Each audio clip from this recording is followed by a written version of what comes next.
Muchas gracias. Bienvenidos de vuelta al programa. Para mí siempre es una gran emoción conversar con Ramón Saúl Sánchez, que es el líder del movimiento Democracia, que es como un partido político cubano en el exilio. Saúl, bienvenido. Gracias, Jaime. Un gusto estar aquí contigo. Gracias por estar aquí. Un aplauso para él, por favor. ¿Qué te ha parecido que el Papa reciba a Maduro en el Vaticano, Saúl?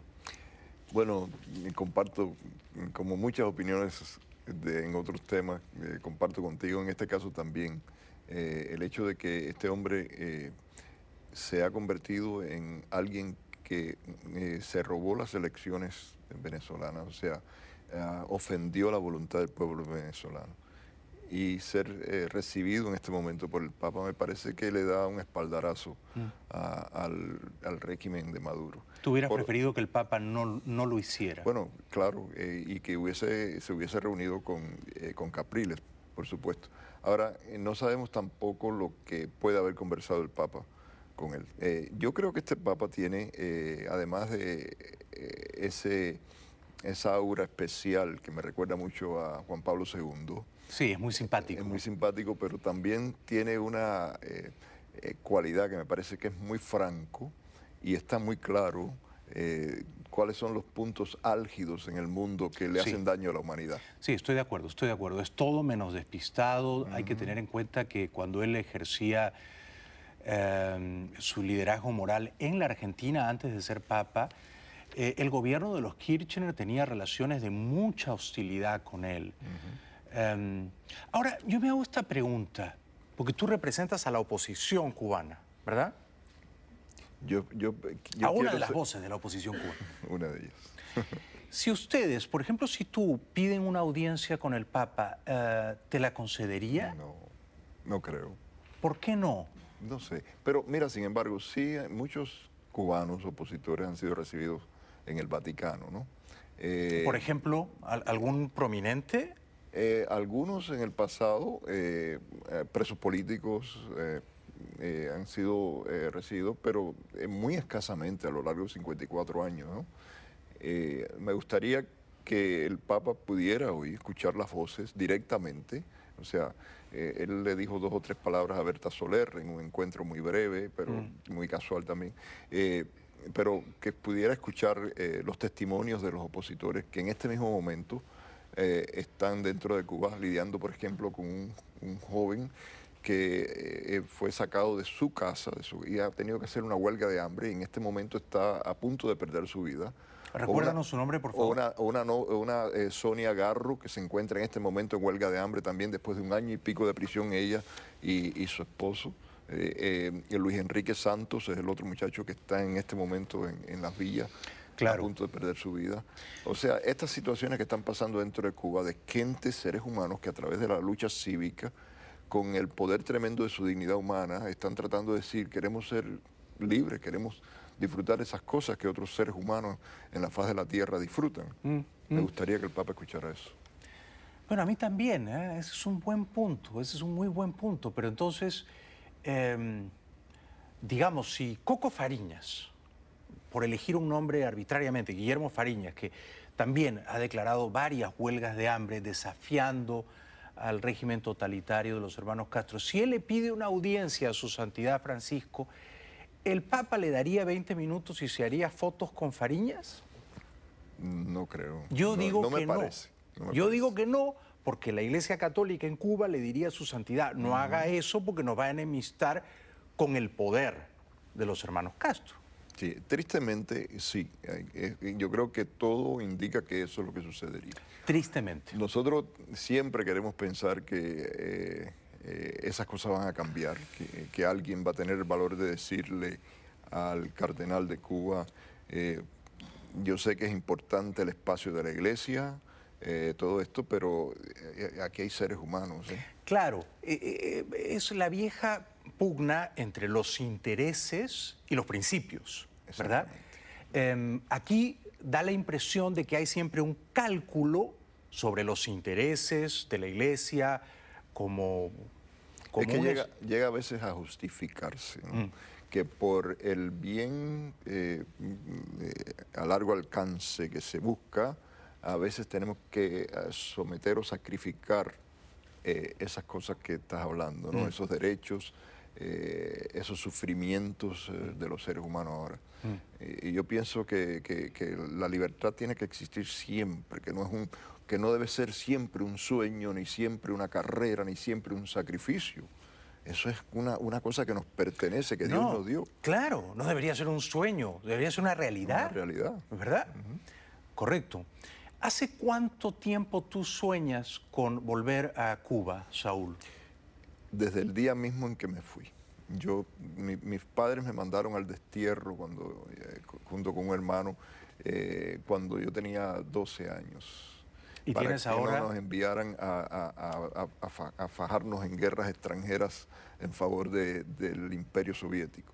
Tengo 58 años y cada día de mi vida, cada día, y si es posible te puedo decir, Jaime, cada noche sueño con volver a mi patria, con ver a mi patria libre, con que se termine el sufrimiento de la división familiar, no tener que levantarme por la mañana e ir a ver qué pasó con el derecho de algún cubano que fue violado ese derecho, escuchar las tragedias de los balseros, los viejitos morirse en el destierro soñando volver a su patria.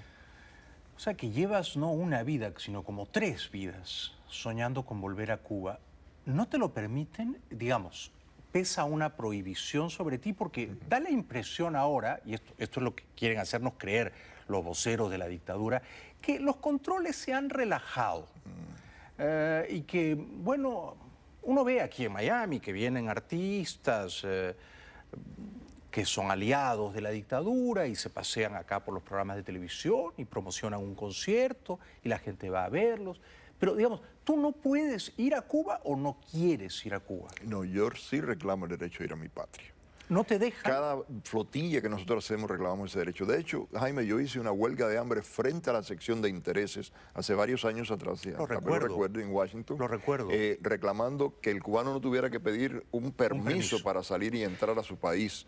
Pero eso... Alarcón dijo, a ese terrorista nunca le vamos a dar un pasaporte para venir a Cuba. Nunca va a entrar en Cuba. Cuando la prensa le preguntó acerca de esa huelga de hambre. Aludió en esos términos a ti, dijo que tú eras un terrorista. Sí, bueno, ellos siempre dicen eso, a todo el que ellos están en desacuerdo con, o sea, todo el que los critica a ellos o reclama derechos, eso es lo que le llaman. Sí, claro. ¿Qué pasaría, no te estoy sugiriendo que hagas eso, si tú no le pides permiso a nadie y vas un día al aeropuerto aquí en Miami y tomas un avión a La Habana y llegas a La Habana? ¿Qué crees que ocurriría? Bueno, desafortunadamente los mecanismos establecidos de aduana, consulares, etcétera, no te dejan dar ese paso sin ciertos requisitos previos, ¿no?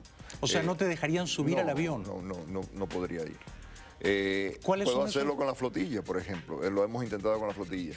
Pero nosotros, en el contexto este nuevo que se ha desarrollado, donde el régimen de Cuba supuestamente está tratando de dar la imagen están tratando de dar la imagen de que está reconociendo el derecho de entrar y salir a los cubanos, nosotros nos estamos preparando en el movimiento, varias personas, incluyéndome a mí, para reclamar ese derecho. O sea, yo voy a solicitar mi pasaporte para entrar en mi país y voy a reclamar ese derecho a entrar a mi país. Bueno, tenemos que ir a la publicidad. Entonces, me ha quedado claro que tú no puedes ir con tu pasaporte de Estados Unidos al aeropuerto de Miami y subirte a un avión a La Habana. No te dejan subir al avión. O sea, estás en una lista negra. Imagínate, un avión te dejan pasar si tú tienes tu ticket, tú tienes las condiciones para eso. Si no lo tienes, no puedes. No puedes. ¿Y cuáles son las condiciones que tú no tendrías? Bueno, el permiso de entrar en Cuba. Por ejemplo, un pasaporte y que ese pasaporte esté habilitado. Esa palabrita de habilitado es una especie de visa que necesita el cubano para poder entrar a su propio país. Eso es vergonzoso. Habilitado, claro. O sea, tienen que hacer una consulta previa. Pero si tú llegaras con gran imaginación a burlar esas prohibiciones que pesan sobre ti y llegaras a La Habana, ¿crees que te arrestarían? Oh, sí. Creo que sí. O sea, ojalá que fuera nada más que arrestarme, pero fíjate, yo estoy dispuesto a correr esos riesgos. No, no, hombre, Yo, no, pero- yo no te animo a ir. No, tú Tú no, ya has estado yo sé. preso por no eso. No te preocupes, Jaime. Yo estoy muy animado. Venía animado desde hace mucho tiempo. Ya lo creo, ya lo Así creo. que eso es algo que está en mi mente y en mi corazón. Lo que pasa es que ni quiero que nadie piense que soy un loco, que estoy haciendo locuras por gusto, pero administrando mi propio pellejo, en mi propia mente y mi propio juicio, en algún momento ese ejercicio yo lo voy a hacer. Un aplauso para Ramón Saúl Sánchez. Tenemos que ir brevemente a la publicidad. Luego seguiremos conversando con este admirable líder del exilio cubano, Ramón Saúl Sánchez. Regresamos con él después de la pausa. Estamos conversando con Ramón Saúl Sánchez, líder del movimiento Democracia, que, bueno, yo dije con cierta ligereza que es un partido político cubano en el exilio. Tú lo describirías, Saúl, de otra manera, ¿verdad? Nosotros quisiéramos pensar que es un movimiento de conciencia, que más que por ideologías abogamos por valores y por derechos. La libertad es la suma de todos los derechos, independientemente de qué ideología. Y la Cuba del futuro tiene que ser una Cuba incluyente, tiene que ser el edificio grande donde puedan caber todos los cubanos sin exclusión, inclusive los que no nos gustan como piensan. ¿Y tú quieres, digamos, hacer política en Cuba? ¿Ese es tu sueño? No. ¿O tú no quieres hacer política y te ves como un defensor de los derechos humanos, como un activista moral? Mira, yo no soy político, yo lucho por un sentido de conciencia ciudadana y quiero terminar mi vida así.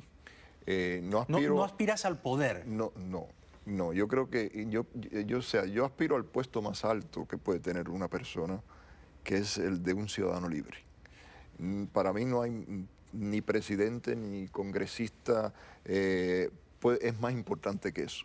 Ahora, como ciudadano libre, quiero tener la prerrogativa, o no la prerrogativa, el derecho a asegurarme que ese sacrificio de medio siglo sea para una Cuba realmente libre para todos.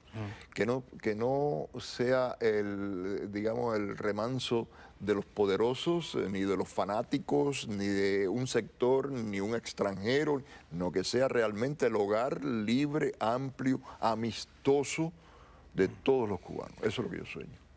Pero entonces digamos, si en Cuba hubiera unas elecciones, ¿tu movimiento no se presentaría? No, nosotros no aspiramos a eso. Nosotros aspiramos a que en Cuba, nosotros aspiramos a contribuir a que en Cuba haya elecciones. Ese es el mejor, la mejor retribución que podemos tener nosotros. Pero cuando llegue ese día, yo espero estar vivo para atestiguarlo, cuando esa dictadura caiga y cuando los cubanos puedan ejercer su libertad de escoger a un gobierno y cambiarlo periódicamente, algunos líderes de la oposición se tienen que presentar. Sí, claro. Si tú no te vas a presentar, entonces ¿quién? Bueno, hay muchos cubanos dentro de Cuba. Mencióname a tres por los cuales tú podrías votar con entusiasmo. Si te voy a mencionar, te podría mencionar a muchos dentro de Cuba. Desde una Berta Soler, hasta un cualquiera de las damas Félix de blanco. Navarro, hasta un José Daniel Ferrer, hasta un Guillermo Fariña. O sea, hay tantos dentro de Cuba. Falleció Osvaldo Payá Sardiña, mi amigo, mi hermano. Lo mataron, lo asesinaron. Estoy seguro. ¿Estás convencido de eso? Convencido, no me cabe duda. Era el miedo que sienten los tiranos que los lleva a hacer atrocidades como esta. Yo creo que ese miedo fue el causante de que mataran a Payá, porque el miedo era a que un día Payá comenzara simplemente a caminar por las calles de Cuba y los cubanos comenzaran a caminarle detrás, a reclamar el derecho de los cubanos. Porque Payá, yo también creo que lo mataron, que lo emboscaron en junio del año pasado. Payá era en ese sentido el opositor más notorio, o más querido dentro de la isla, ¿verdad? Fíjate, Payá propone el proyecto Varela, Payá propone un plebiscito en Cuba. ¿Qué hace el régimen? Tiene que cambiar la Constitución para que lo que estaba planteando Payá no sucediera. O sea, era muy inteligente y buscaba los resquicios para hacer avanzar el proceso. Pero además de eso hizo algo que el régimen no le había pasado nunca eso y le tiene verdaderamente pavor, que es que involucró al ciudadano con miedo, al ciudadano ese que tenía terror, simplemente pensar en que se puede vivir sin esa dictadura. A ese ciudadano lo involucró a firmar un papel y a reclamar un derecho. ¿Cuántas firmas recabó? Miles, Más de ¿no? 50.000. Sí, miles. Bueno, estamos, por supuesto, contigo, ¿no, Saúl? Estamos contigo, pero yo, que tú sabes que veo esto con gran apasionamiento.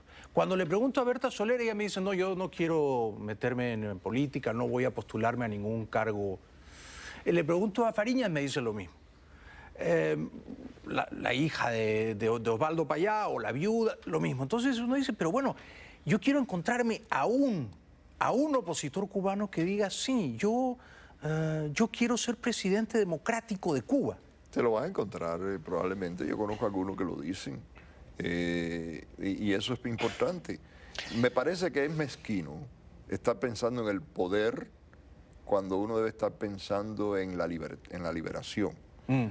Y es difícil determinar entonces si esa persona lo está haciendo por una ambición personal o porque piensa que es útil a la causa de Cuba aspirar desde entonces, ¿no? Así que, y tampoco es falsa modestia, o sea, falsa... no. Yo creo que hay que hacer lo que en cada momento dicta y sea necesario, pero uno sabe las limitaciones de uno. ¿Y dónde puede ser más útil a la patria? Comprendo. ¿Han atentado contra tu vida en estos últimos años en los que no nos hemos visto? O sea, si lo han hecho con Payá, lo podrían hacer, lo van a hacer contigo también. Hace muchos años sí me tiraron, una vez me tiraron, las autoridades se involucraron, me dieron levemente, no me hirieron profundamente. Pero dispararon contra ti, sí, la intención era matarte. Silenciador. Después nos infiltraron René González, el famoso héroe de los 5, estaba infiltrado en el Movimiento Democracia, anteriormente Víctor Manuel Quesada, otro también que está en Cuba, varias otras personas de estas han estado infiltradas en el Movimiento Democracia. ¿Y esos espías tenían como misión aniquilarte? No, esos espías, bueno, yo no sé si eso eventualmente... recuerda, por ejemplo, nunca nosotros vamos a saber exactamente qué pasó con Jorge Mascanosa. Pero cabe la sospecha de que fue envenenado. Claro. Entonces, eso no se sabe nunca. Ahora, lo que sí sabemos es que la misión de ellos es neutralizar al movimiento en favor de la libertad de Cuba. Sí. Entonces, esas personas hacían muchas cosas. ¿A ti han tratado de envenenarte? Que yo sepa, no. Que yo sepa, no. Pero han tratado de matarte, pues te han disparado. Sí, ¿Qué año fue eso? Eso hace 78 por ahí, 79. Le tiraron a otros hermanos de lucha, Reino Rodríguez, a otras personas le tiraron y las autoridades de aquí del estado de la Florida me avisaron, estás en una lista, y esa tarde iba caminando frente a mi casa a buscar un teléfono público, por cierto, el teléfono de mi casa estaba ocupado cuando aquello no habían celulares. Claro, era otro mundo. Y sí me tiraron. Pero ¿dónde fue eso? Eso fue en la 35 calle del Northwest y entre 31 y 32. 3111 Northwest 35 calle, frente a mi casa. ¿Cómo olvidar ese día y ese momento trágico para ti? Pero no me pasó nada realmente, simplemente el impacto, pero bueno, me tiraron cogí la bala en la mano. Me pasó la cartera, una pila de cosas que tenía en la cartera, inclusive un Social Security de metal, etcétera. Pero mira, lo más importante no son los atentados físicos, desgraciadamente son los espirituales, el daño espiritual que el régimen le ha hecho al pueblo de Cuba. El deseo tan grande que tiene el pueblo de Cuba de revertir eso, de volver a ser el pueblo que era antes, con todos nuestros defectos, que eran muchos, pero teníamos también muchas virtudes. Pero en ese sentido, permíteme hacer como de abogado del diablo. ¿No se justifica alguna forma de violencia, por lo menos la resistencia, salir a las calles, expresar una protesta para derribar a una dictadura? No, es que la lucha cívica no violenta es conducente a salir a la calle.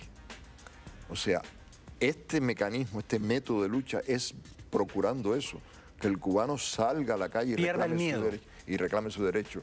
Pero vivimos en otros tiempos. Déjame hacerte una pregunta fastidiosa.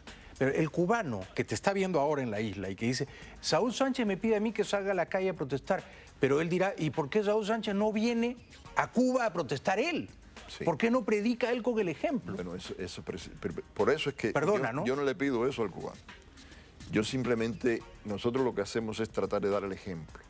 Por eso nosotros vamos en los barcos hacia frente a las costas de Cuba. Nos han golpeado las torpederas castristas, nos han arrestado los norteamericanos, han promulgado los Estados Unidos una ley en contra del movimiento Democracia, el único movimiento en todos los Estados Unidos que tiene una ley presidencial en su contra para que no ejerzamos nuestro derecho como cubanos de entrar en nuestro país, en nuestras aguas. Y seguimos haciéndolo hasta el último día. Mira, el último día de mi vida, un segundo antes de que me entierren en la tierra de este país que amo también, voy a estar soñando con volver a mi país. El último día de mi vida. Un aplauso para él, por favor. Gracias. Gracias a ti. Te acompañamos en tu lucha. Gracias, Saúl. Gracias por tu solidaridad de siempre. A ti, a ti. Y que esos sueños se hagan realidad. ¿Ah? Regresamos después de la pausa.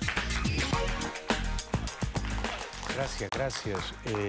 Nuestro buen amigo Saúl Sánchez me ha pedido que les recuerde que pasado mañana, miércoles, hay un acto de protesta frente al consulado de las Bahamas, en el downtown de Miami.